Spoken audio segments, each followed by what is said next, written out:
One thing the Mandela effect community has in common is obviously that we all see reality changing. One thing we don't have in common is the reason why. We see the Bible changing and don't need to ask who is responsible. When we see secular changes, we assume we know. Perspective is always relative to the observer's experiences and beliefs. In other words, beauty is in the eyes of the beholder, which I think we can all relate to. Is it possible to have the correct perspective and still not have the full picture? In other words, is it possible to be both right and wrong at the same time? If you're in possession of, let's say, one or two puzzle pieces, would you feel confident that you knew what the entire picture looked like, or would you feel limited in your perspective? Consider the analogy of the blind man and an elephant and compare it to the varying perspectives of the Mandela effect community.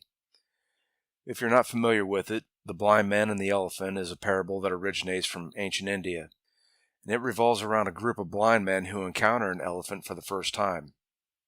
Each blind man touches a different part of the elephant's body. Based on their limited experiences, they describe the animal in varying ways. There are three key takeaway points. The first one being limited perspective. Each blind man perceives only a fragment of the entire truth. For example, one man grabs a tail and likens it to a rope. Another touches the leg and thinks it's a tree trunk. Another man grabs a flapping ear and perceives it to be a fan. The next takeaway is subjective truth. Their descriptions differ because they focus solely on their own experiences. They don't consider that others might have equally valid but different perspectives. And the last and most important takeaway is the moral lesson. The parable teaches that humans often claim absolute truth based on their limited viewpoints, and we tend to ignore others' equally valid experiences, leading to misunderstandings and conflicts. That should sound very familiar to some of you. If Jesus has entrusted each one of us with specific pieces of the puzzle, we need to do a much better job of working together. And as my brother Jeremy, who is also a member of this community, recently commented to Guy Fawkes, it's not about who's first or gets the most points with the ME, it's about who gets the message. And this community has spent a lot of time trying to get the blind to see. But why do we do that? Well, we do it because we understand there are consequences to not seeing, especially the Bible changes. Some changes in the Bible are so subtle that even we have a hard time distinguishing if a word is changed or not. And other times, the changes are so obvious, we don't know how people cannot see it, such as in Isaiah 11:6. If the ME community ever expects to move forward, you need to start by distinguishing the difference between the Bible changes and secular changes. The community is facing a dilemma, and we have been ever since we noticed the change in that particular word. Do we continue down this same path of confusion that we've been down for years, or do we start working together and share our perspectives? If we've been given the ability to see reality changing, then we also have been given a sound mind and ability to think critically.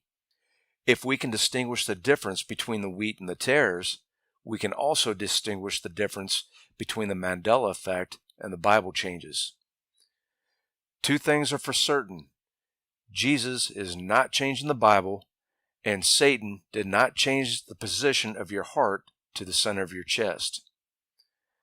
So let me explain the parable that Jesus is showing us in the dilemma Mandela effect.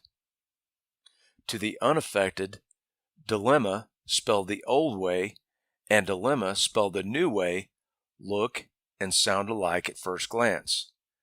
But dilemma, spelled the old way, is the way we remember it, which makes it true. Dilemma, spelled the new way, makes it an impostor and false, like the wolf laying with the lamb or a weed pretending to be wheat. So, did you know that besides a dilemma, there is also something called a false dilemma? So I want you to compare a false dilemma to a lie. And a false dilemma is defined as an informal fallacy, based on a premise that limits what options are available. Fallacies usually appear to be correct through misleading appearances. So another way of looking at a false dilemma and comparing it to the way that the majority of the community has assumed the Bible changes and secular changes are the same is to say, the Bible changes are obviously the work of the devil. Therefore, the Mandela effect must be the work of the devil. The option excluded and not considered is that the Mandela effect is from Jesus. So now do you see the dilemma? No point values or awards for me, just delivering the message.